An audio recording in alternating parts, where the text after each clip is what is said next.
नमस्कार दोस्तों, आप सबका स्वागत है। आज 14 अप्रैल है और जैसे कि हमने अपनी व्यस्तताओं के बारे में आपसे पहले ही कल चर्चा की थी और एक अग्रिम माफी यानी एडवांस में आप सबको सॉरी बोला था और कहा था कि आज का वीडियो आपको रिकॉर्डेड फॉर्मेट में देखना पड़ेगा। दोस्तों, रिकॉर्डेड फॉर्मेट में यह वीडियो रिकॉर्ड करते वक्त मैं आप सबको बहुत ज्यादा मिस कर रहा हूं क्योंकि आप सबकी बहुत सारी बातें और आप सबसे वो इंटरेक्शन नहीं हो पा रहा है। आप सबका गुड मॉर्निंग और आप सबका जो एक क्यूरियोसिटी और इनोसेंसी से निकले हुए क्वेश्चंस होते हैं, उन सभी चीजों को आज मैं बहुत ज्यादा मिस कर रहा हूं। लेकिन प्लीज आप मेरी व्यस्तता को समझें। आज यह वीडियो रिकॉर्डेड फॉर्म में सिर्फ और सिर्फ अपवाद स्वरूप यानी एक्सेप्शनल सर्कमस्टांसेस में आ रहा है। कल से हम लाइव फॉर्मेट में बिल्कुल उसी तरह मिलेंगे जैसे कि आज तक मिलते आ रहे थे। Is that clear? तो दोस्तों, आइए द हिंदू का हम डिस्कशन आज प्रारंभ करते हैं इस रिकॉर्डेड वीडियो के माध्यम से। दोस्तों, सबसे पहले अगर हम बात करें, okay, let's cut to chase बोलना भूल गया, आप सबको आदत है सुनने की। Let's cut to chase. दोस्तों ध्यान रखिएगा, जैसे कि दोस्तों एक प्रथा बन गई है, हम यहां पर लॉ प्रेप के यूट्यूब चैनल पर जो बातें करते हैं एक दिन पहले, अगले दिन अखबार की खबर वो बन जाती है और अगले दिन पता नहीं क्या होता है कि वही चीज सच्चाई बन जाती है। दोस्तों, कल मैंने आप सबसे कहा था कि यदि किसी प्रकार का कॉन्फ्लिक्ट ईरान और इजराइल के बीच में एस्केलेट होता है, ईरान और इजराइल के बीच में एस्केलेट होता है, तो वो हमारे लिए काफी ज्यादा नेगेटिव इंपैक्ट्स लेकर के आएगा। ईरान और इजराइल के बीच में हुआ कोई भी कॉन्फ्लिक्ट हमारे यहां सप्लाई साइड शॉर्टेज क्रिएट कर सकता है, हमारे यहां एक कॉस्ट पुश इन्फ्लेशन जो है वो क्रिएट कर सकता है। I hope cost push inflation आपको समझ में आ रहा होगा। मैंने पिछले वीडियो में आपको बहुत डिटेल में समझाया था। दोस्तों, तो अब देखिए वो टेंशन एस्केलेट होती दिख रही है क्योंकि रिसेंट में ध्यान रखिएगा, अभी क्या हुआ है, कल की खबर है दोस्तों कि एक वेसल था, इजराइल का एक वेसल था, राइट, जिसमें कुछ कार्गो जा रहा था, कुछ सामान जो है वो जा रहा था, कार्गो वेसल था। उसे ईरान ने, इजरायली कार्गो वेसल को ईरान ने गल्फ ऑफ हॉर्मुज, जो वहीं पर एक मिडिल ईस्ट में गल्फ है, ओके, गल्फ ऑफ हॉर्मुज में उसे सीज किया है, जिसमें 17 इंडियन सवार थे। ओके दोस्तों, इजराइल के एक कार्गो वेसल को ईरान ने सीज कर लिया है जिस पर 17 इंडियन सवार थे। अब मैटर चूंकि इंडिया का हो चुका है तो इंडिया की फॉरेन मिनिस्ट्री को इसमें इंटरवीन करना पड़ेगा। मतलब अभी प्रोसेस शुरू हो चुकी है, हमारी मिनिस्ट्री ने इंटरवेंशन शुरू कर दिया है। इस पर क्या डेवलपमेंट्स निकल करके आएंगे ये कल परसों तक समझ में आएगा। लेकिन दोस्तों, ईरान का इस प्रकार का सीजर करना एक इजरायली कार्गो वेसल का गल्फ ऑफ हॉर्मुज में दोस्तों टेंशंस को बढ़ाने वाला है। टेंशन उन दो देशों के बीच में बढ़ेगी लेकिन उससे इंपैक्ट हमारे ऊपर भी निकल करके आएगा। दोस्तों, भगवान ना करे ये टेंशन एस्केलेट हो, बिकॉज हमारे देश में महंगाई और बेरोजगारी आज की डेट में, जैसा कि रिपोर्ट्स अलग अलग कह रही हैं, चरम पर है। Unemployment rate, international labour organisation की रिपोर्ट कह रही है कि हमारे यहां अपने पीक पर है। कोरोना के आफ्टर शॉक्स की वजह से और कुछ हमारे गलतियों की वजह से हमारे देश की इकोनॉमी आज अच्छे शेप में नहीं चल रही है और ऐसे में इस प्रकार का अगर वॉर होता है और भारत में किसी भी प्रकार का कॉस्ट पुश इन्फ्लेशन या फिर यूं कहें इन्फ्लेशनरी प्रेशर जनरेट होता है तो हमारे लिए एक बहुत ज्यादा नुकसानदायक हो जाएगा। तो दोस्तों, हम चाहते हैं कि मैटर सॉर्ट आउट किया जाए, पूरे एमिकेबली सॉर्ट आउट किया जाए और ये जो वॉर है ये एस्केलेट एक लेवल से ज्यादा ना हो। दोस्तों ध्यान रखिएगा। इसके अलावा दूसरी खबर भी इजराइल और ईरान पर है। अभी रिसेंट में हमने कुछ अपने कंस्ट्रक्शन लेबर्स जो है वो इजराइल भेजे थे। सरकार ने हमारे यहां से, इंडिया से कुछ कंस्ट्रक्शन लेबर्स को हायर करके इजराइल भेजा था और ऐसे में ईरान और इजराइल के बीच में टेंशंस बढ़ रही हैं। इसके चलते सरकार की उस डिसीजन पर प्रश्न चिन्ह उठाया जा रहा है कि इतने बड़े कॉन्फ्लिक्ट जोन में जो वॉर टॉन है, यानी किसी भी प्रकार का वॉर, किसी भी प्रकार की अनस्टेबिलिटी, किसी प्रकार का कॉन्फ्लिक्ट जो है किसी भी वक्त वहां एस्केलेट हो सकता है।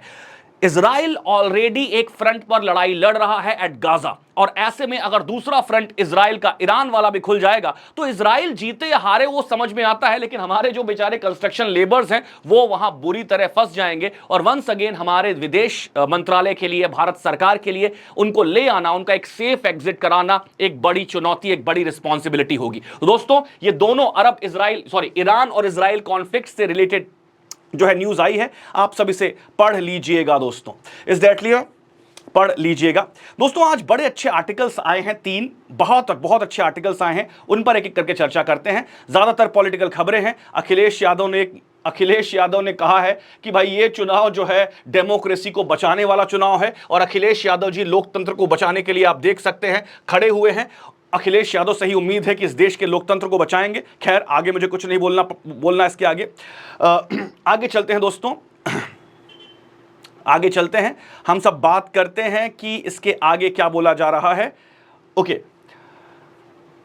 आज 3 बड़े इंपॉर्टेंट, देखिए पॉलिटिकल आर्टिकल्स मैं डिस्कस बिल्कुल नहीं करूंगा, लेकिन आप सब पढ़ लिया करिए। 3 आर्टिकल्स बड़े अच्छे आए हैं, सुप्रीम कोर्ट के 3-4 जजमेंट्स पर बेस्ड हैं। 2 जजमेंट सुप्रीम कोर्ट ने बहुत ही शानदार दिए हैं। संडे के दिन जैसा कि आप जानते हैं थोड़ी कम काम की चीजें होती हैं, बट फिर भी सारी चुनाव से रिलेटेड, इलेक्शन रिलेटेड सारी न्यूज आप सब पढ़ लीजिएगा दोस्तों। आपका पढ़ना बहुत जरूरी है आपकी पॉलिटिकल अंडरस्टैंडिंग के लिए, आपकी कॉम्प्रिहेंसिव स्किल्स को एनहांस करने के लिए। तो मैं भले ही ना पढ़ाऊं, लेकिन अखबार में आप भारत देश का चुनाव, चुनावी गतिविधियां, चुनावी मुद्दे और चुनाव में अलग अलग प्रकार के जो डेवलपमेंट्स हो रहे हैं उन पर आपकी पैनी निगाह बनी रहनी बहुत जरूरी है। यह क्लास में हम वो चीज डिस्कस नहीं कर सकते, लेकिन बार बार मैं आग्रह कर रहा हूं कि आपका उस प्रकार की अंडरस्टैंडिंग होना बहुत ज्यादा जरूरी है। क्लियर माय डियर फ्रेंड्स, आगे चलते हैं। देखिए, क्योंकि चुनाव 5 साल में एक बार होता है। आप अभी 18, 19 साल, 17 साल के हुए हैं और अगला चुनाव 5 साल बाद होगा, तो ये अपॉर्चुनिटी है अपनी पॉलिटिकल एक्यूमेन को बढ़ाने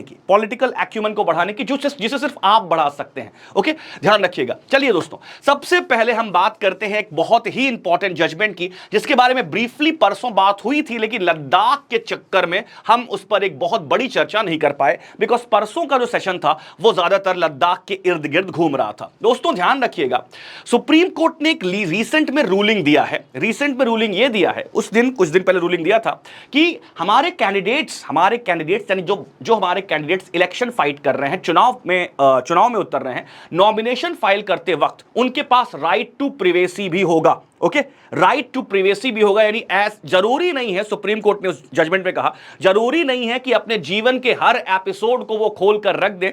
सिर्फ वही जानकारियां या वही इंफॉर्मेशंस उन्हें अपने एफिडेविट में लिखनी है, बतानी है, जो सब्सटैंशियल है और जनता से जुड़ी हुई है, और जनता यानी हम सब वोटर्स को एक इन्फॉर्म्ड चॉइस देती है। Is that clear? दोस्तों, इस खबर पर थोड़ा और विशेष चर्चा होगी। आइए हम देखने की कोशिश करते हैं सुप्रीम कोर्ट का यह जजमेंट, इसके बैकड्रॉप और इसके इंपैक्ट क्या पड़े हैं। दोस्तों, सबसे पहले अगर हम बात करें हमारे देश में एक बहुत बड़ी समस्या है, और वो है criminalisation of politics. Criminalisation of politics, यह हमारे देश की बहुत बड़ी समस्या है। दोस्तों, अगर मैं कुछ और फैक्ट्स आपके सामने फेंकूं तो एसोसिएशन ऑफ डेमोक्रेटिक रिफॉर्म्स, जो बहुत चर्चा में रहता है दोस्तों, एसोसिएशन ऑफ डेमोक्रेटिक रिफॉर्म्स, इसने एक रिपोर्ट छापी थी। उस रिपोर्ट को द हिंदू ने पब्लिश भी किया था, और उस रिपोर्ट के मुताबिक बहुत ही चौंकाने वाले आंकड़े आए थे। उन्होंने बोला था कि अभी करंट लोकसभा में 40% लोग ऐसे हैं हमारे देश में। 40% लोग मतलब 40% of member of parliaments, 40% of member of parliaments आज की पार्लियामेंट में ऐसे हैं जिनके खिलाफ सीरियस क्रिमिनल चार्जेस हैं। सीरियस क्रिमिनल चार्जेस यानी 40% के ऊपर क्रिमिनल चार्जेस हैं, लेकिन out of those 40 people, out of those 40 elected representatives, 25% of our representatives are having serious criminal charges, are facing serious criminal charges and their cases are pending in different courts of this country. Okay, 25% हमारे member of parliaments के ऊपर serious criminal charge होना हमारे लिए cause of concern है, और इसी को कहते हैं दोस्तों criminalization of politics। थोड़े दिन पहले आप सब ने एक व्यक्ति के बारे में सुना, मुख्तार अंसारी, जिसकी मृत्यु हो गई। उससे पहले एक व्यक्ति लाइव मीडिया एनकाउंटर में मारा गया, अतीक अहमद। ये कुछ 2 एग्जाम्पल्स हैं जिनके बारे में आपने सुना। दोस्तों, ये लोग हिस्ट्री शीटर्स हुआ करते थे, राइट? अपने एरिया के गुंडे या बाहुबली हिस्ट्री शीटर्स हुआ करते थे। लेकिन दोस्तों, इस देश के लोकतंत्र का दुर्भाग्य, या हम कहें कि हमारी अपनी गलती की इस प्रकार के हिस्ट्री शीटर्स जो हैं दोस्तों, वो हमारे मेंबर ऑफ पार्लियामेंट्स ना केवल बने, कई बार बने। इस देश के लोकतंत्र और राजनीति की ऐसी क्या मजबूरी है हमारी पॉलिटिकल पार्टीज की ऐसी क्या मजबूरी है और हम सब सिटीजंस की ऐसी क्या मजबूरी है कि हमें इन्हें ही चुनकर भेजना पड़ता है। दोस्तों इस पर कभी बात हम और करेंगे, लेकिन आज बात पूरी लीगल होगी कि क्या क्या प्रावधान है क्रिमिनलाइजेशन ऑफ पॉलिटिक्स के खिलाफ। इस पर सुप्रीम कोर्ट ने किस किस प्रकार के जजमेंट्स दिए हैं। दोस्तों सबसे पहले अगर हम बात करें क्रिमिनलाइजेशन ऑफ पॉलिटिक्स को स्टॉप करने के लिए, हमारा एक सेक्शन है section 8 of representation of people's act 1951, जिस पर एक विस्तृत चर्चा पिछले महीने 2-3 वीडियोस में हुई है। यह सेक्शन 8 क्या कहता है? यह सेक्शन 8 कहता है कि अगर कोई व्यक्ति किसी भी केस में कन्विक्ट हो गया, राइट, किसी भी केस में कन्विक्ट हो गया, क्या हो गया? कन्विक्ट हो गया, और यदि उस कन्विक्शन की वजह से उसे 2 साल या 2 साल से ऊपर की सजा हुई है, तो उसे 6 साल तक चुनाव लड़ने पर प्रतिबंध है। और अगर वो मेंबर ऑफ पार्लियामेंट इस केस के वर्डिक्ट आते वक्त था, तो उसका इमीडिएटली डिस्क्वालिफिकेशन हो जाएगा। इस पर एक विस्तृत चर्चा पहले हो चुकी है, लेकिन दोस्तों ध्यान रखिएगा कि ये जो सेक्शन 8 है, ये सिर्फ अप्लाई होता है कन्विक्शन के केस में, यानी कन्विक्शन हो गया हो, चाहे वो लोअर कोर्ट से हुआ हो, हायर कोर्ट से हुआ हो या सुप्रीम कोर्ट से हुआ है। ये जो सेक्शन है दोस्तों, ये पेंडेंसी यानी केस अगर पेंडिंग है उस केस में अप्लाई नहीं होता। दोस्तों ये जो 25% या फिर 40% लोगों के बारे में मैंने क्या बताया? एडीआर ने बताया कि 40% हमारे मेंबर ऑफ पार्लियामेंट के खिलाफ जो है वो क्रिमिनल चार्जेस हैं, और वो हमारे सिटिंग मेंबर ऑफ पार्लियामेंट्स हैं आज की डेट में। ये तो बात रही पार्लियामेंट की। अगर आप राज्य की विधानसभाओं के बारे में देखेंगे, 28 राज्यों की विधानसभा यानी स्टेट लेजिस्लेटिव असेंबलीज के बारे में देखेंगे, तो भी आपको चौंकाने वाले आंकड़े मिलेंगे कि करीब करीब 30 से 40% वहां पर आज भी ऐसे व्यक्ति बैठे हुए हैं जिनके खिलाफ सीरियस क्रिमिनल चार्जेस हैं।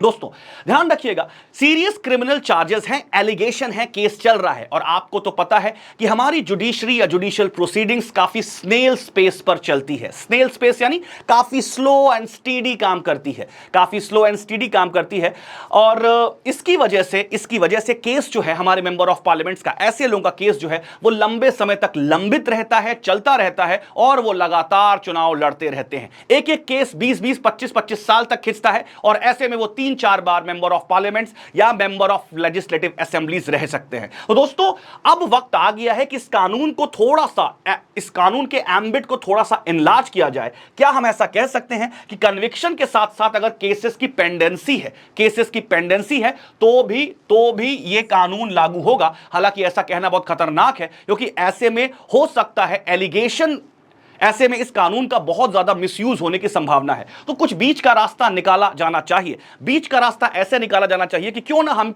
इन सब के लिए एक स्पेशल कोर्ट बना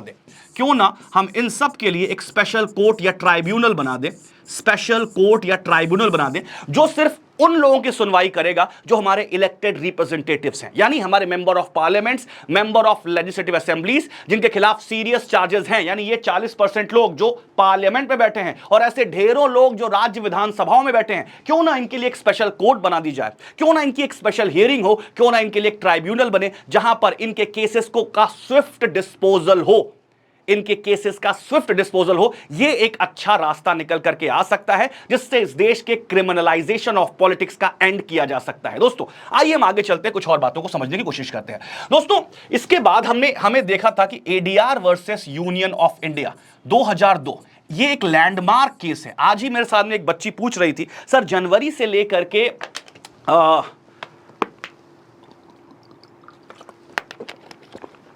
आज ही मुझे एक बच्ची का मैसेज आया, उसने कहा जनवरी से लेकर के सर अप्रैल मार्च तक जितने भी लैंडमार्क सुप्रीम कोर्ट वर्डिक्ट्स हैं उसके बारे में मुझे कुछ बताएं। तो मैं आपको क्लियर कट बता दूं दोस्तों, 17 मार्च को मैं आप सबके सामने पहली बार पेश हुआ, और 17 मार्च के बाद लगभग जितने भी लैंडमार्क जजमेंट्स हैं हमने उस पर एक बहुत कॉम्प्रिहेंसिव और डिटेल्ड एनालिसिस की है, और इवन हमने प्रीवियस जजमेंट्स के बारे में भी देखने की कोशिश की है, जैसे कि हम अभी देखने जा रहे हैं। दोस्तों ये ADR versus union of India case जो है, ये क्रिमिनलाइजेशन ऑफ पॉलिटिक्स के खिलाफ ही था।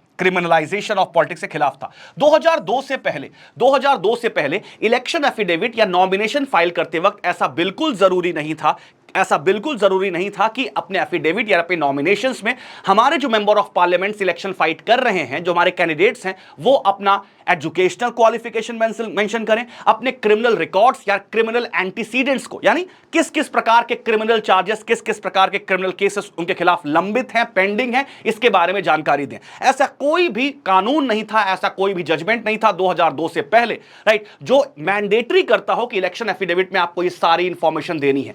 ADR versus union of India case में सुप्रीम कोर्ट ने एक लैंडमार्क जजमेंट दिया, ओके। और ये जजमेंट पे इन्होंने बोला, ये जजमेंट देते वक्त सुप्रीम कोर्ट ने बोला कि अब ये बहुत जरूरी होगा, अब ये बहुत ज्यादा जरूरी होगा कि हमारे जो कैंडिडेट्स हैं वो अपना क्रिमिनल एंटीसीडेंट्स, यानी किस प्रकार के क्रिमिनल रिकॉर्ड्स उनके खिलाफ है, हमारे जो कैंडिडेट्स हैं वो अपना क्रिमिनल एंटीसीडेंट्स यानी क्रिमिनल रिकॉर्ड्स उनके कितने हैं, उनका एजुकेशनल क्वालिफिकेशन कितना है, उनकी एसेट और लायबिलिटीज कितनी है, और ना केवल उनकी एसेट और लायबिलिटीज बल्कि उनके स्पाउस या उनके अदर डिपेंडेंट्स की कितनी एसेट और लायबिलिटीज है, इससे संबंधित पूरी जानकारी वो नॉमिनेशन में अपने एफिडेविट में बताएं। और अगर वो ऐसा नहीं करेंगे तो सेक्शन अगर ये ऐसा नहीं करेंगे तो वो पनिशेबल होगा, वो ना केवल पनिशेबल होगा बल्कि इन ग्राउंड्स के आधार पर, यानी अगर उन्होंने किसी प्रकार का डिस्क्लोजर छुपाया तो उन ग्राउंड्स के आधार पर उनका इलेक्शन इनवैलिडेट यानी नल एंड वॉइड भी घोषित किया जा सकता है। यह सुप्रीम कोर्ट ने जजमेंट में कहा। सुप्रीम कोर्ट ने ADR versus union of India case में यह बात भी बोली कि भाई पार्लियामेंट से लॉ पास करने की जरूरत नहीं है, एक काम करो, इलेक्शन कमीशन ऑफ इंडिया तुम एक ऑर्डर जारी करो under representation of people's act, rules बनाओ under representation of people's act कि इलेक्शन एफिडेविट फाइल करते वक्त किस किस प्रकार की जानकारी आपको देना जरूरी है। इलेक्शन कमीशन ऑफ इंडिया तुरंत हरकत में आया इस जजमेंट के बाद और उसने बताया कि आपको अपना educational qualification, criminal antecedents, asset और लायबिलिटीज, ब्ला ब्ला ब्ला, अलग अलग प्रकार की जानकारियां जो जनहित से संबंधित है, पीपल्स इंटरेस्ट से जरूरी से रिलेटेड है, उसके बारे में आपको पूरी की पूरी इंफॉर्मेशन जो है वो देनी पड़ेगी। तो दोस्तों ये इलेक्शन कमीशन ऑफ इंडिया ने तुरंत जो है रूल्स एंड रेगुलेशन बनाए। लेकिन यहां पर कहानी खत्म नहीं होती। जैसे ही ये सब जजमेंट आया, सरकार हरकत में आई। अब जैसा कि होता है, जुडिशरी जब भी ऐसा कोई स्ट्रिक्ट कानून पास करती है, हमेशा, आज का नहीं, 1951 से आप देख लीजिए, चाहे शाहबानो केस हो या कुछ भी हो, राइट, जुडिशियल एक्टिविज्म का जवाब होता है पार्लियामेंट्री लेजिस्लेचर से पास किया गया कोई लॉ, तुरंत एक ऑर्डिनेंस पास किया गया और ऑर्डिनेंस पास करके इस जजमेंट को ओवरशैडो करने की कोशिश की गई। आइए देखते हैं क्या है। दोस्तों सबसे पहले ध्यान रखिएगा, जैसे ही जजमेंट आया तो पार्लियामेंट ने एक ऑर्डिनेंस पास किया और एक नया सेक्शन ऐड किया। उसे कहा गया 33A। शुरू में प्रेसिडेंट ने ऑर्डिनेंस पास किया और बाद में पार्लियामेंट ने उसे लॉ के रूप में रेटिफाई भी किया। 33A ये कहता है, आरपीए एक्ट में 33A को इंक्लूड किया गया और ये कहा गया कि आपको अपने क्रिमिनल एंटीसीडेंट्स जो है वो बताने पड़ेंगे। लेकिन साथ साथ 33B भी ऐड किया गया और ये बोला गया कि सिर्फ वही बातें आपको बतानी पड़ेगी। ध्यान से सुनिएगा, 33A में बोला गया कि ठीक है, क्रिमिनल एंटीसीडेंट्स बता दीजिए, लेकिन 33B में रिप्रेजेंटेशन ऑफ पीपल्स एक्ट में यह बात बोली गई कि सिर्फ only those disclosures should be made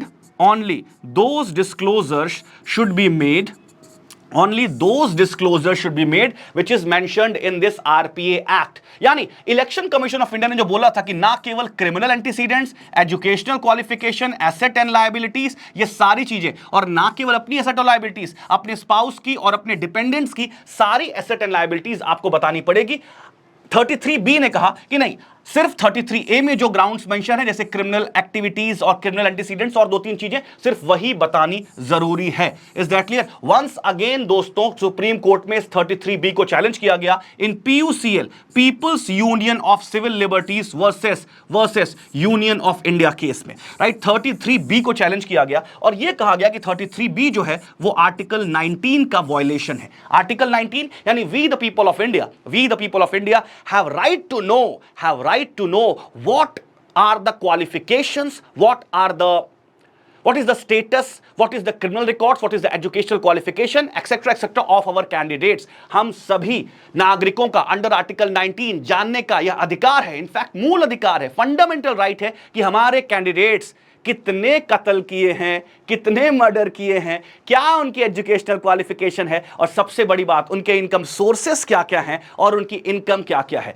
ताकि हमें पता लग सके कि चुनाव लड़ने से पहले कितनी संपत्ति थी और चुनाव जीतने के बाद कितनी संपत्ति आ गई। ओके, तो दोस्तों इसको 33B को इस जजमेंट में सुप्रीम कोर्ट ने एक बार फिर से अपना जुडिशियल एक्टिविज्म दिखाते हुए 33B को नल एंड वॉइड घोषित किया। क्या किया? नल एंड वॉइड घोषित किया और बोला कि ना केवल क्रिमिनल एंटीसीडेंट्स, सारी बातें बतानी पड़ेंगी आपको, राइट, सारी बातें बतानी पड़ेंगी। तो इस प्रकार से दोस्तों आज जो है हमारा हमारा जो करंट स्ट्रक्चर है, करंट लीगल स्ट्रक्चर है, वो ये सारे कैंडिडेट्स को ये मैंडेटरी बनाता है, सारे कैंडिडेट्स के लिए मैंडेटरी बनाता है कि वो सारी इंफॉर्मेशंस यानी criminal antecedents, educational qualification, asset and liabilities, income sources, इन सभी चीजों के बारे में बताएं, ताकि हम वोटर्स अब एक इन्फॉर्म्ड चॉइस वोट कास्ट करते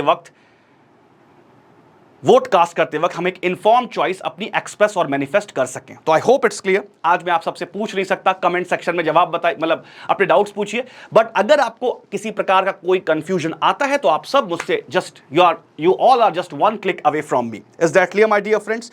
तो दोस्तों ध्यान रखिएगा, 33B को अनकॉन्स्टिट्यूशनल घोषित किया गया, ये सारी चीजें आई। अब आइए दोस्तों हम बात करते हैं इस एक्ट से जुड़े यानी representation of act, RPA act से जुड़े हुए कुछ और प्रावधानों की।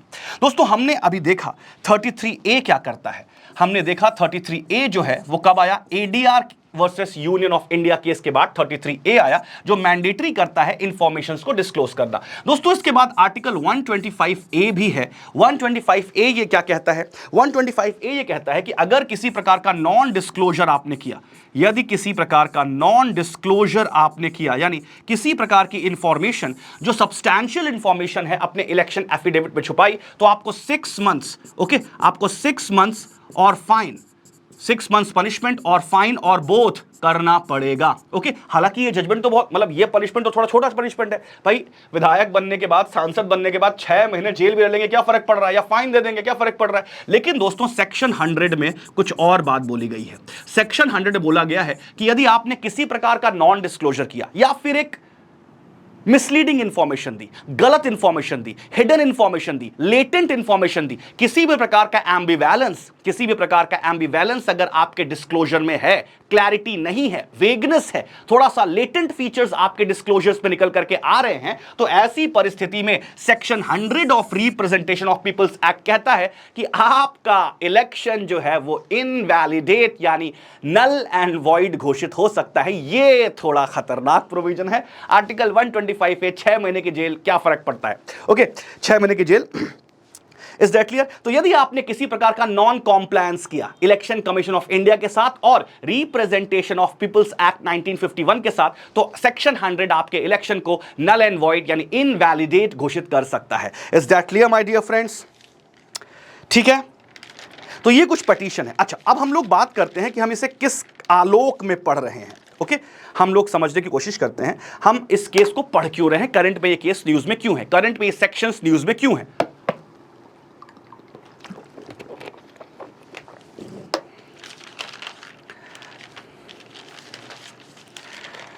दोस्तों अरुणाचल प्रदेश के एक इंडिपेंडेंट एमएलए थे, अरुणाचल प्रदेश के एक इंडिपेंडेंट एमएलए थे, उनका नाम था करिको किरी, उनका नाम था करिको किरी। Okay, let me take another page. उनका नाम था, one sec my dear friends, आपके लिए पेन चूज कर लेता हूं, ये ठीक, उनका नाम था करिको किरी। दोस्तों करिको किरी, और ये केस को करिको किरी केस ही कहा जाता है। रिसेंट में असम हाई कोर्ट के ईटानगर बेंच ने करिको किरी, जो कि एक इंडिपेंडेंट एमएलए हैं, थोड़ा अच्छा नहीं लग रहा, ओके दूसरा पेन चूज करते हैं, वाइट ठीक है, ओके, इंडिपेंडेंट एमएलए हैं और 2019 में इंडिपेंडेंटली यानी निर्दलीय चुनाव जीत करके आए थे अरुणाचल प्रदेश विधानसभा का। करिको किरी केस में, राइट, रिसेंट में असम हाई कोर्ट के ईटानगर बेंच ने, असम हाई कोर्ट के ईटानगर बेंच में इनका जो कैंडिडेचर है उसे नल एंड वॉइड कर घोषित कर दिया। और ये नल एंड वॉइड क्यों घोषित कर दिया? उसी सेक्शन 33A को ध्यान में रखते हुए, उसी सेक्शन 33A को ध्यान में रखते हुए। अब ये क्या कहता था, क्या है केस? एक्चुअली में करीको कीरी जब इलेक्शन फाइट कर रहे थे तो इनके पास, इन्होंने ऐसा आरोप लगाया गया कि अपने तो कंप्लीट डिस्क्लोजर नहीं किया, कुछ बातें छुपा ली। क्या बातें छुपा ली? यह आरोप लगाया गया पेटिशनर के द्वारा कि भाई इनके पास 3 व्हीकल्स थे, राइट, 3 व्हीकल्स, एक स्कूटी, एक स्कूटर और एक सेकंड हैंड ओमिनी वैन। इसके बारे में इन्होंने इंफॉर्मेशन जो है वो नहीं दी। अब इनका यह कहना था, करीको कीरी जी का कहना था कि भाई मैंने ये स्कूटी, स्कूटर और ओमिनी वैन जो है पहले ही बेच दी है।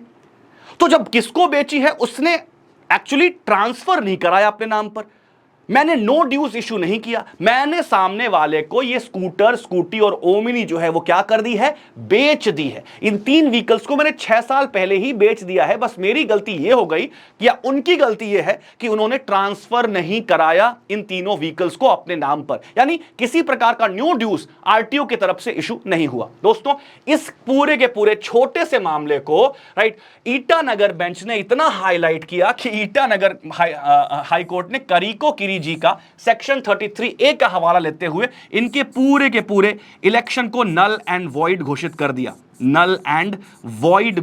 दिया। पूरे इलेक्शन को नल एंड वॉइड घोषित कर दिया। मैटर सुप्रीम कोर्ट में पहुंचा और सुप्रीम कोर्ट ने यह बात बोली कि देखो भाई ऐसा है, ये ओमिनी, ये क्या है, स्कूटी, ये स्कूटर, कोई सब्सटैंशियल बातें हैं क्या? कोई सब्सटैंशियल बातें हैं? ओके, तो सुप्रीम कोर्ट ने बोला कि भाई देखो ऐसा है, मेरी बात सुन। सुप्रीम कोर्ट ने, राइट, इस हाई कोर्ट के इस जजमेंट को सेट असाइड किया और यह कहा कि ये जो नॉन डिस्क्लोजर किया गया है सब्सटैंशियल नहीं है और कहीं से कहीं तक जनता या जनहित से जुड़ा हुआ नहीं है। बाकी सारे डिस्क्लोजर्स करीको कीरी जी ने, यानी अपने एजुकेशनल क्वालिफिकेशन के बारे में, अपने इनकम सोर्सेस के बारे में, क्रिमिनल एंटीसीडेंट्स के बारे में, हर इंफॉर्मेशन जो है वो सही दी थी और ये जो नॉन डिस्क्लोजर हुआ है ये सब्सटैंशियल नहीं है। ऐसे में उन्होंने असम हाई कोर्ट के ईटानगर बेंच के फैसले को पलट दिया। Is that clear? और एक बात बोली कि भाई हमारे जो कैंडिडेट्स हैं, जो इलेक्शन फाइट कर रहे हैं, उनको पूरी अपनी लाइफ खोल के नहीं रखनी है कि चप्पल कौन सी पहनते हैं, जूता कौन सा पहनते हैं, बेल्ट कौन सा लगाते हैं, शर्ट कौन सी पहनते हैं, ब्रश कौन सा यूज करते हैं, ओके, इंटरनेट फैसिलिटी कौन सी कंपनी की यूज करते हैं, ओके। उन्होंने ये बात बोली कि भाई इनके पास कुछ राइट टू प्रिवेसी भी है, अब देखिए आप सब दोस्तों, एक ही मैटर में, यानी एक इस पूरे के पूरे मैटर में राइट टू इंफॉर्मेशन और राइट टू प्रिवेसी दोनों इंटरैक्ट कर रहे हैं। यानी कैंडिडेचर, हम नागरिकों का अधिकार है right to information under article 19 कि हम जो भी हमारे कैंडिडेट्स इलेक्शन फाइट कर रहे हैं उनके बारे में हमें इंफॉर्मेशन होनी चाहिए। बट सुप्रीम कोर्ट ने इस रीसेंट जजमेंट में कैंडिडेट्स के राइट टू प्रिवेसी की भी वकालत की है। तो ऐसे में दोस्तों राइट टू प्रिवेसी और राइट टू इंफॉर्मेशन यहां पर एक बाई जंक्शन पर है, इंटरैक्ट कर रहे हैं। तो we will have to find, the candidates have to find a very fine balance. The candidate and the Election Commission of India have to find a very fine balance between right to information of our citizens and the right to privacy of the candidates. Is that clear? तो दोस्तों ये है supreme court का recent judgement. I hope आपको समझ में आया होगा। सुप्रीम कोर्ट का कोई भी रीसेंट जजमेंट होता है दोस्तों, मैं बहुत ही कॉम्प्रिहेंसिव और व्यापक तरीके से आपसे इस बारे में चर्चा करता हूं। तो आप सब इस चीज को लेकर निष्फिक्र रहें कि सुप्रीम कोर्ट आने वाले समय में जो जजमेंट देगा उस पर हम लोग क्या करेंगे। डेफिनेटली एक कॉम्प्रिहेंसिव डिलिनिएशन, डिस्कशन, डेलिबरेशन इस पर आप सबसे करेंगे। I hope it's clear my dear friends. दोस्तों सुप्रीम कोर्ट का एक और जजमेंट आया है, उस पर भी थोड़ी चर्चा कर लें।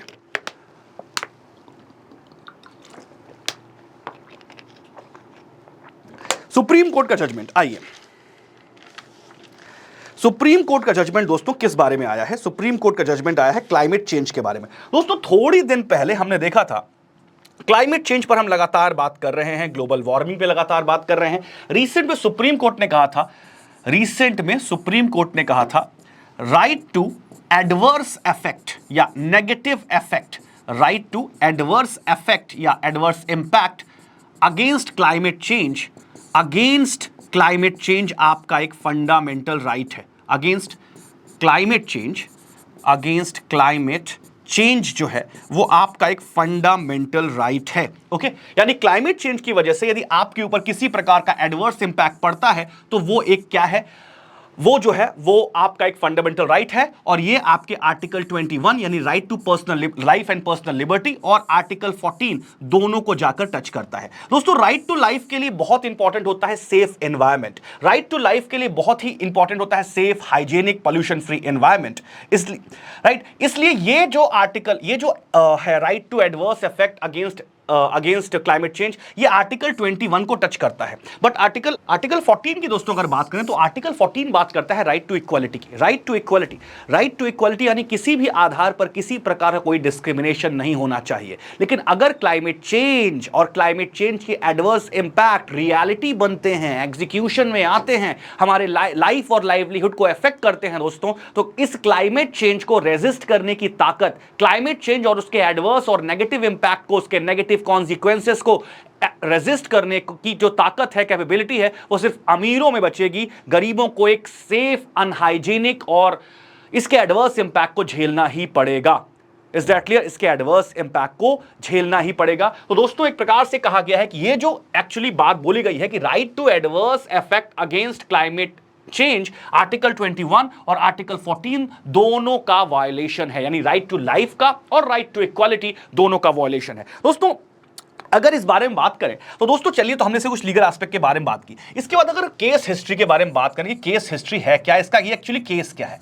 ओके, ये पूरा का पूरा केस है क्या, शुरू कैसे हुआ, कहां से पूरा का मामला जो है पिटीशन में आया। दोस्तों, एक्चुअली में गुजरात और राजस्थान से निकला हुआ ये केस है, और स्पेशली राजस्थान से निकला हुआ केस है क्योंकि राजस्थान में हमारे नेशनल सोलर मिशन, आपको तो पता ही है सोलर एनर्जी हम सबके लिए कितना जरूरी है, और सोलर डिमांड आने वाले 10 सालों में कितनी ज्यादा पूरी होने वाली है। मैंने आपको अपने प्रीवियस लेक्चर में बताया था कि हमें 500 गीगावाट की एनर्जी जनरेट करनी है 2030 तक, वो भी नॉन रिन्यूएबल एनर्जी जनरेट करनी है अपने कार्बन एमिशंस को कंट्रोल करने के लिए और अपने क्लाइमेट चेंज के कमिटमेंट्स को, डेडिकेशंस को पूरा करने के लिए। ये हमारा इंटरनेशनल कमिटमेंट है। और अगर हमने 500 गीगावाट जो है वो सोलर, विंड, बायोमास या किसी भी प्रकार के नॉन रिन्यूएबल एनर्जी से जनरेट कर लिया दोस्तों, तो हम अपनी 50% एनर्जी नीड्स को सिर्फ और सिर्फ नॉन रिन्यूएबल एनर्जी से फुलफिल कर पाएंगे, और कोल एमिशन रिडक्शन में हम एक बहुत ड्रास्टिक अचीवमेंट हासिल कर पाएंगे।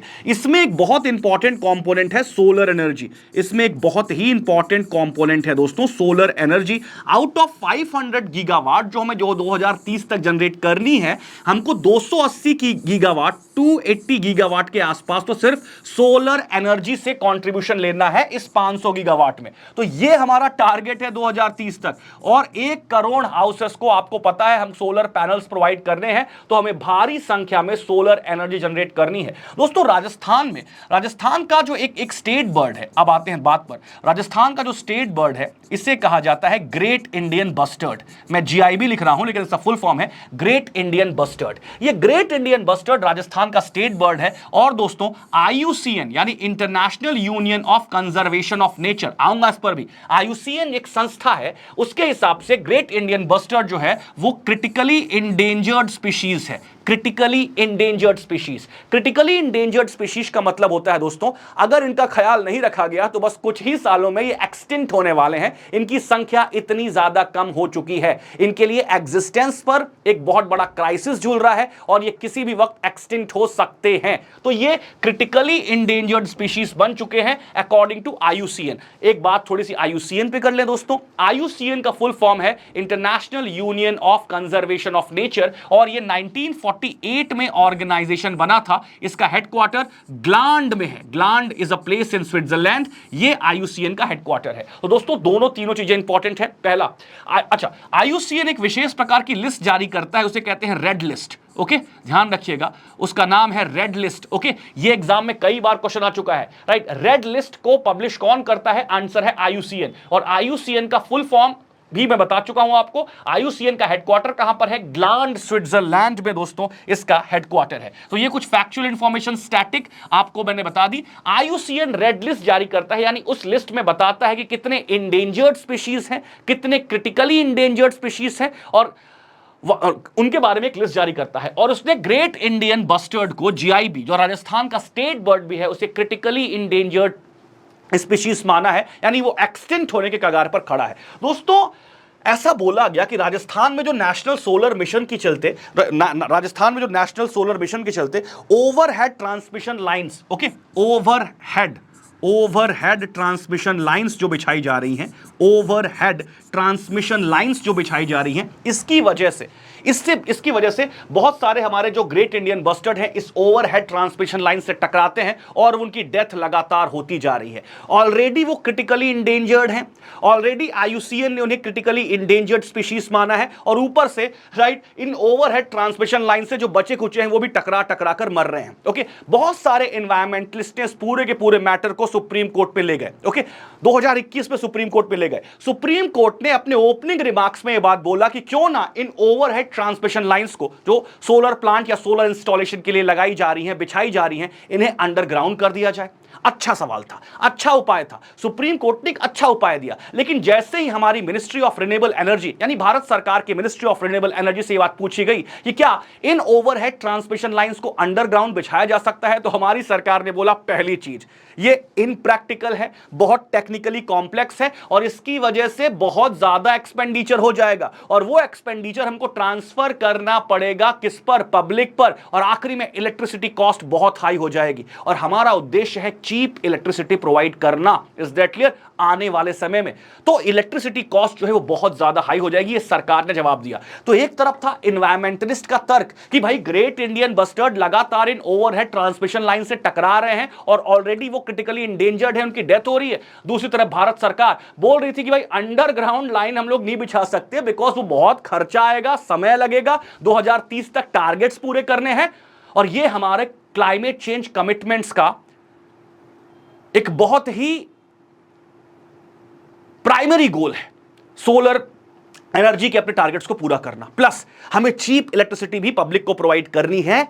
ये हमारा एक वेलफेयर ऑब्जेक्टिव है। तो दोस्तों ये पूरा का पूरा मैटर सुप्रीम कोर्ट में आया और सुप्रीम कोर्ट दोस्तों पिछले कई दिन से सरकार की खिंचाई कर रहा है, चाहे वो इलेक्टोरल बॉन्ड्स का इशू हो या फिर कोई दूसरा इशू हो, लगातार सुप्रीम कोर्ट खिंचाई कर रहा है। हम सब उसके बारे में चर्चा कर रहे हैं, बहुत ताली पीट रहे हैं, मजे ले रहे हैं हम सब। ओके, लेकिन दोस्तों इस पूरे के पूरे केस में सुप्रीम कोर्ट ने सरकार के पक्ष में झुकता हुआ दिखाई दिया और सुप्रीम कोर्ट ने बोला कि सच में राइट हमारा क्लाइमेट चेंज एक बहुत बड़ा इशू है, क्लाइमेट चेंज एक बहुत बड़ा इशू है और हमें कार्बन एमिशन कम करना है, ये हमारा इंटरनेशनल कमिटमेंट है। ओके, और आज की डेट में एनवायरमेंटल हेल्थ और ह्यूमन हेल्थ अलग अलग नहीं है। एनवायरमेंटल हेल्थ और ह्यूमन हेल्थ जो है वो एक दूसरे से जुड़ी हुई हैं, यानी एनवायरमेंट का डिग्रेडेशन अगर होता है तो ह्यूमन राइट्स का भी डिग्रेडेशन होगा, ह्यूमन राइट्स का भी डिग्रेडेशन होगा। तो ऐसे में एनवायरमेंटल हेल्थ और ह्यूमन राइट्स के बीच में सुप्रीम कोर्ट ने एक एनालॉजी ड्रॉ की और एनालॉजी ड्रॉ करते वक्त उसने यह कहा कि right to adverse effect against climate change जो है वो आर्टिकल 21 और आर्टिकल 14 का वायलेशन है और हमें हमारे क्लाइमेट चेंज कमिटमेंट्स को पूरा करने के लिए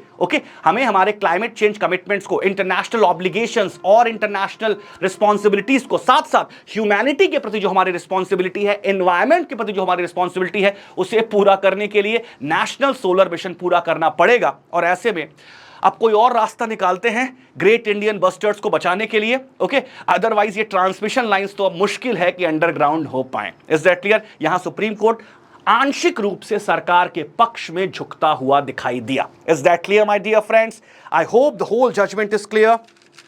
आई hope the whole judgement is clear. Is that clear? तो ये पूरा पूरा जजमेंट है दोस्तों, मैंने आप सबके सामने बता दिया। अच्छा दोस्तों, एक और चीज ध्यान रखिएगा, इसमें एक बड़ा इंपॉर्टेंट केस का जिक्र किया गया है। आई होप आप सब कोचिंग कर रहे हैं तो आपने पढ़ लिया होगा। इन्होंने एक केस का जिक्र किया है कि भाई देखो, मैं एक बार और चर्चा कर लूं।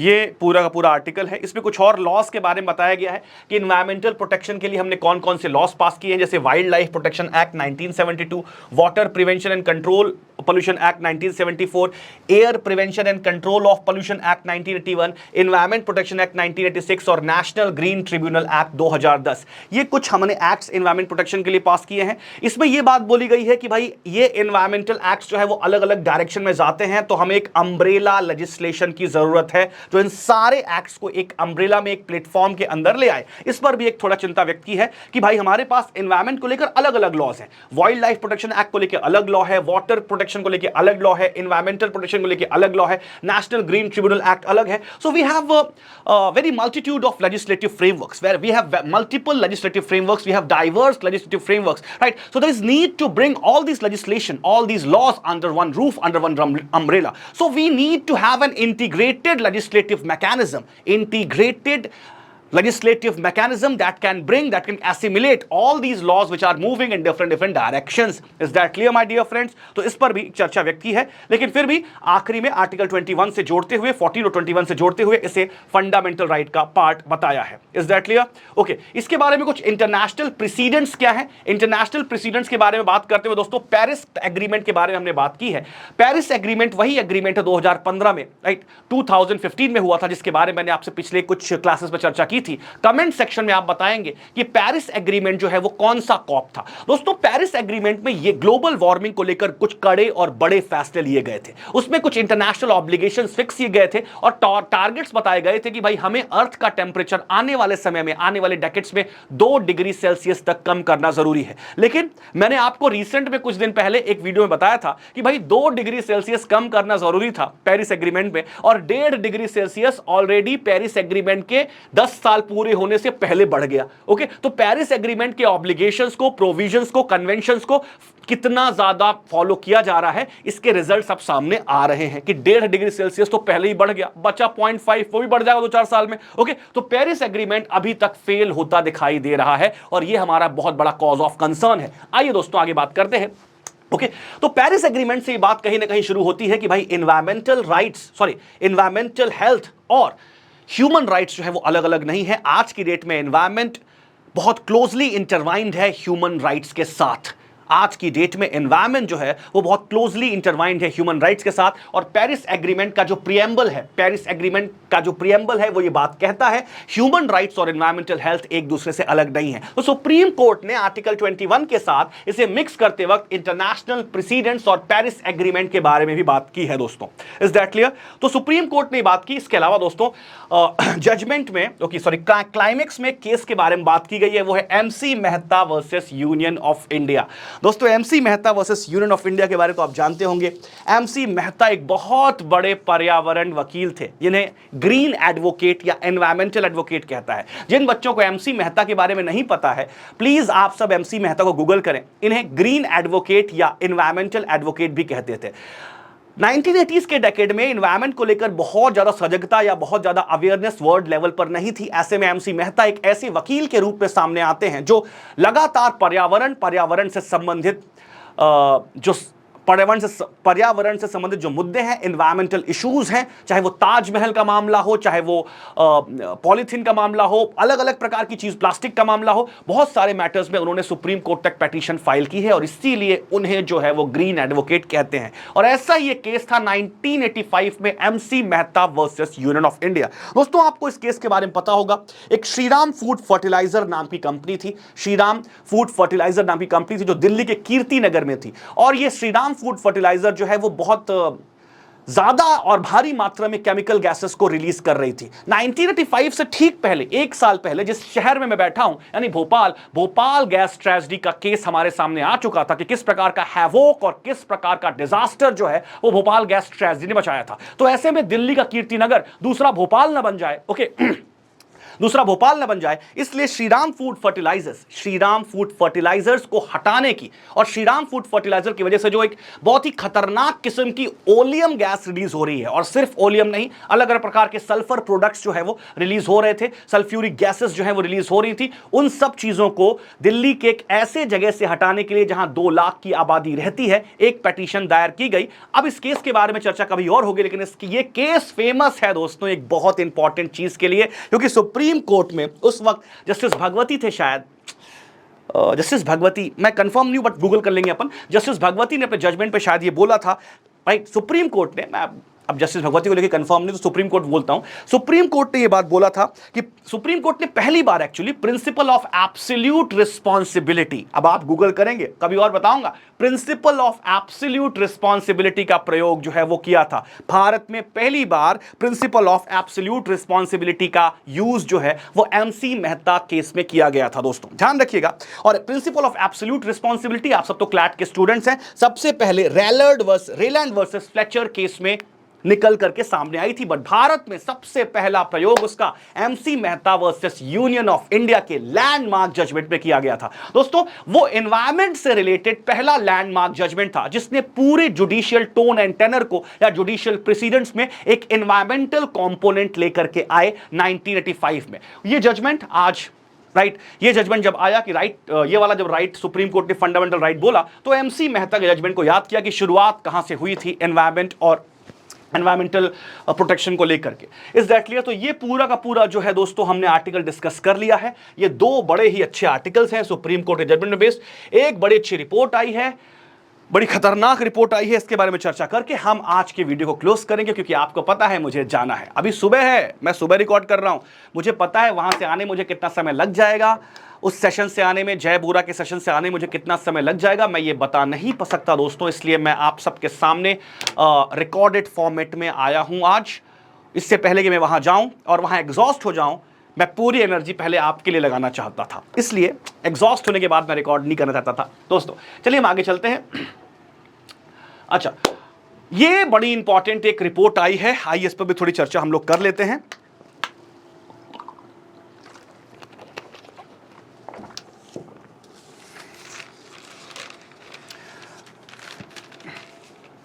दोस्तों WHO ने, वर्ल्ड हेल्थ ऑर्गेनाइजेशन ने कुछ अलार्मिंग ट्रेंड्स हमारे सामने रखे हैं। 3-4 दिन पहले इंडियन एक्सप्रेस की रिपोर्ट, इंडियन एक्सप्रेस में भी यह खबर आई थी और आज द हिंदू में भी यह रिपोर्ट निकल करके सामने आई है।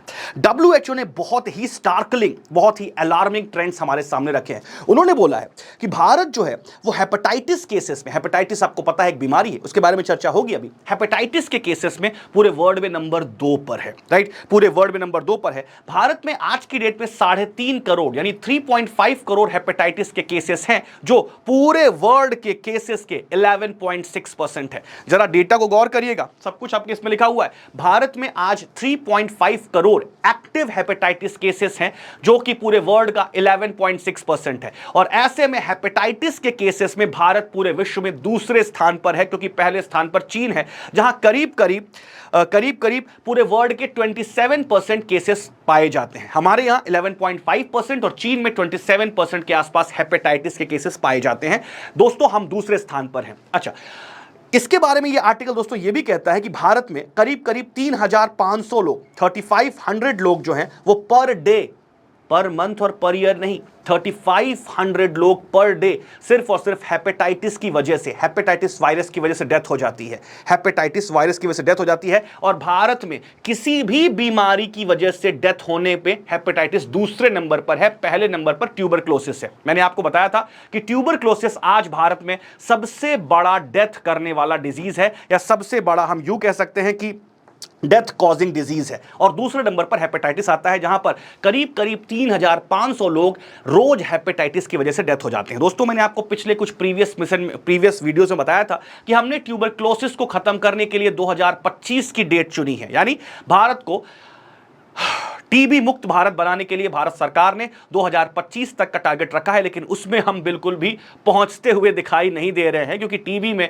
हमें नहीं लगता कि 2025 तक हम वो टारगेट अचीव कर पाएंगे। अच्छा, ध्यान रखिएगा, जो इंटरनेशनल टारगेट रखा गया है टीबी को खत्म करने का, वो 2030 रखा गया है, लेकिन भारत ने थोड़ा ज्यादा एक्टिवनेस दिखाई और अपने टारगेट को प्रीपोन किया, और 2025 तक हमें टीबी मुक्त करने का पूरा टारगेट जो है रखा गया है। अब आते हैं दोस्तों वापस हेपेटाइटिस पर। हेपेटाइटिस के बारे में अगर बात करें तो हेपेटाइटिस के कई वर्जन्स हैं, हेपेटाइटिस के कई वर्जन्स हैं। ओके, हेपेटाइटिस के कई वर्जन्स हैं, जैसे A, B, C, D और E, ये 5 वर्जन्स जो हैं WHO ने हेपेटाइटिस के बताए हैं, लेकिन जो सबसे फेटल हैं दोस्तों वो हैं बी और सी, राइट। हेपेटाइटिस के सबसे फेटल वर्जन्स हैं, यानी सबसे ज्यादा डेथ कॉजिंग वर्जन्स हैं, वो है हेपेटाइटिस बी और सी, लेकिन बाकी सब भी हैं, लेकिन ये इतने फेटल नहीं है। अच्छा, और बी और सी में काम बात करें तो बी जो है वो 83% डेथ का कारण बनता है और सी जो है वो 17% डेथ का कारण बनता है। यानी इन पांचों में अगर सबसे ज्यादा फेटल कोई है तो वो है हेपेटाइटिस बी, और उसके बाद दूसरे नंबर पर है हेपेटाइटिस सी। दोस्तों, हेपेटाइटिस वर्ड का मतलब क्या होता है? हेपेटाइटिस वर्ड का मतलब होता है लीवर इंफेक्शन। तो यदि आपसे ऑब्जेक्टिव में क्वेश्चन पूछा जाए हेपेटाइटिस की वजह से मनुष्य का, ह्यूमन बॉडी का कौन सा ऑर्गन इफेक्ट होता है, तो आपका आंसर होगा लीवर। ये दोस्तों एक प्रकार का क्रोनिक इंफेक्शन है, राइट, जो लीवर डैमेज जो है वो करता है, और एक विशेष प्रकार का बीमारी होती है, उसे कहते हैं सिरोसिस।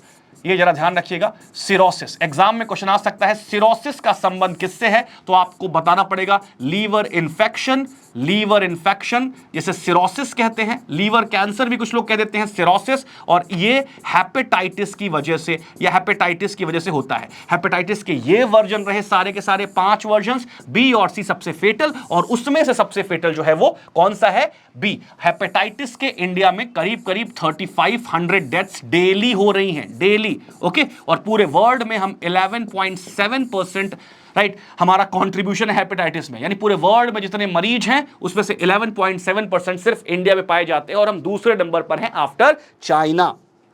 और दोस्तों, ये हेपेटाइटिस को लेकर के भी कुछ बातें बताई गई हैं। हेपेटाइटिस को लेकर इस रिपोर्ट में काफी अलार्मिंग और काफी सरप्राइजिंग डेटास निकल करके आए हैं। दोस्तों, हमने हेपेटाइटिस मिशन शुरू किया था 2018 में। मैं एक बार आपको एक बहुत ही एग्जाम ओरिएंटेड फैक्ट बताऊंगी। हमने नेशनल वायरल हेपेटाइटिस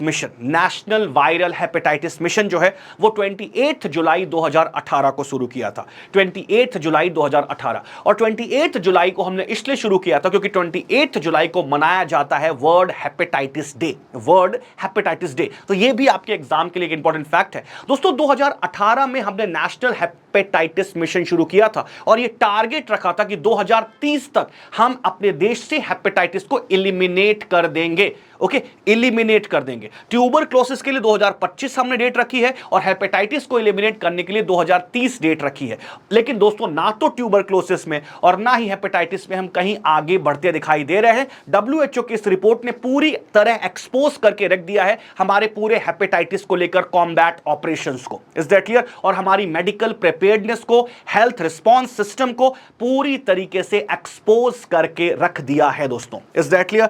अब 2030 तक हम हेपेटाइटिस पर कैसे अप्रोच करते हैं दोस्तों, इसके लिए एक बहुत ज्यादा बेटर रिस्पॉन्सिव इकोसिस्टम बनाने की जरूरत है। उसमें अर्ली डायग्नोसिस और प्रॉपर वैक्सीनेशन दोनों लेवल पर हमें लड़ने की जरूरत है। इन बिटवीन हमें बहुत चीप और एक्सेसिबल ड्रग्स प्रोवाइड करने की जरूरत है।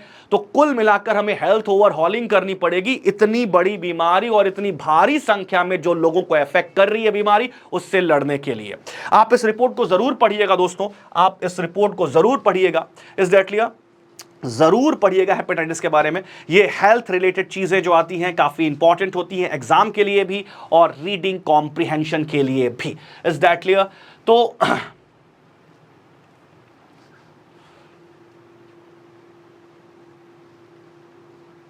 अच्छा, ये बात बताई गई है, देखिएगा, स्टार्टिंग बताई गई है कि पूरे वर्ल्ड में जितने हेपेटाइटिस के केसेस हैं उसमें से 2/3 जो हैं वो सिर्फ कुछ ही कंट्री में पाए जाते हैं, जैसे Bangladesh, China, Ethiopia, India, Indonesia, Nigeria, Pakistan, Philippines और रशियन फेडरेशन, वियतनाम। ये हेपेटाइटिस बी और हेपेटाइटिस सी जो है वो सिर्फ और सिर्फ इन 10-12 देशों में है जो 2/3 कॉन्ट्रीब्यूशन हेपेटाइटिस के पेशेंट्स को में देता है। तो कुल मिलाकर अगर हम इन एरियाज को, WHO और इंटरनेशनल ऑर्गेनाइजेशंस जो हैं वो सिर्फ इन एरियाज और इन कंट्रीज को टच कर ले तो भी काफी हद तक प्रॉब्लम जो है सॉल्व हो सकता है। अकेले इंडिया नहीं, वर्ल्ड के साथ कोलैबोरेशन करके हम इस बीमारी के कॉम्बैट ऑपरेशंस को और स्ट्रेंथन कर सकते हैं और 2030 तक अपने टारगेट्स को पूरा कर सकते हैं। अभी भी पूरे 6 साल हैं, बट उसके लिए थोड़ी मेहनत और थोड़ा इंटेंट लगेगा। दोस्तों, आज के हम द हिंदू के एनालिसिस को समाप्त करते हैं। 3 बड़ी इंपॉर्टेंट खबरें थी और 2 इजराइल और ईरान से संबंधित खबरें थी। ज्यादातर अखबार में पॉलिटिकल खबरें छुपी हुई हैं जिसे पढ़ना आपके लिए अत्यंत आवश्यक है। आप बड़े हो गए हैं, आपको पॉलिटिकल खबरें पढ़ना अब आवश्यक है। दोस्तों, इस चीज के साथ मुझे दीजिए इजाजत, कल मिलेंगे लाइव आप सबके साथ सेम टाइम प्राइम टाइम, तब तक टाटा बाय बाय। ओके, ये वीडियो बस आपके पास अभी पहुंचने वाला है।